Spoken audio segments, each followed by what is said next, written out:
Yan, hello guys. Silip tayo sa ating tanim na pipino na at 34 days after transplant. So ngayon lang tayo nakapag kuha uli ng dokyo sa ating tanim. So minsan makapagkuha lang tayo ng short video para ma-upload sa ating YouTube channel. So itong pipino natin, picking stage na to. Ngayong araw na to. So pwede na to ma-harvestan. Yan. Simula na ngayong araw na ito. Pero kakaunti pa lang. Yan. Picking pa lang. So simula ngayon. So araw-araw na. Araw-araw na tayong mag-harvest nito. Picking.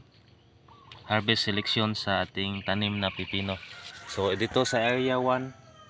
So 4K health to. Tapos kasi 10K health to lahat yung tanim natin. Naka-divided by into 4 areas. So area 1 4K health, tapos area 2 and 3 1K lang kasi maliit lang yung area doon. Tapos sa area 4 ay 4K health din. So lahat-lahat ay 10K yung tanim na pipino.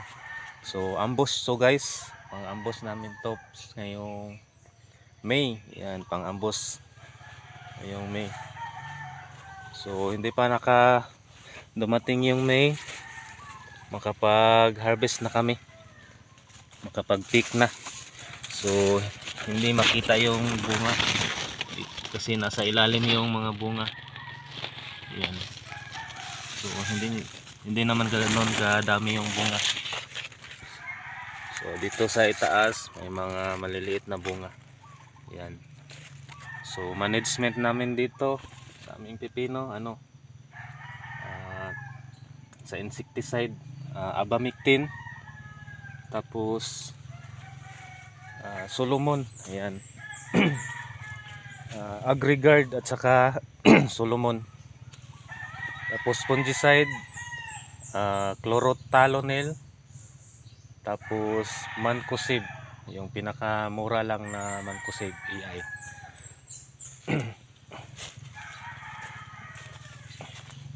So sa pag-aabono naman, every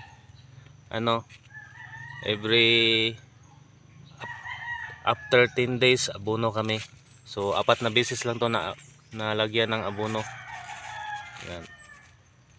So 3 beses pa lang, tapos next week naglagay na naman kami ng pang last application sa abono. So ito yung pipino natin na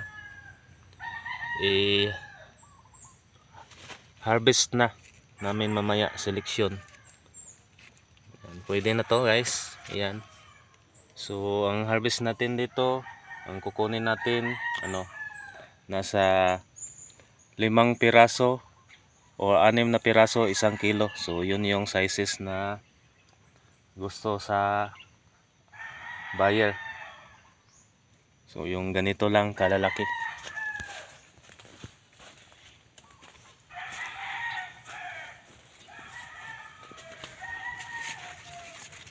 Yan.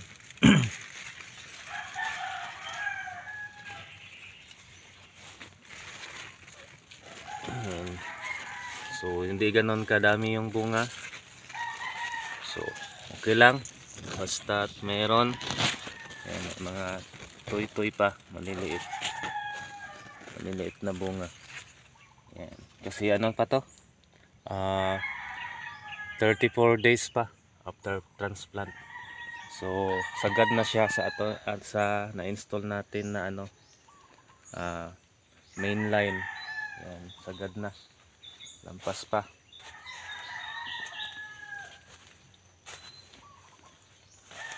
Yan, lampas pa. Yan.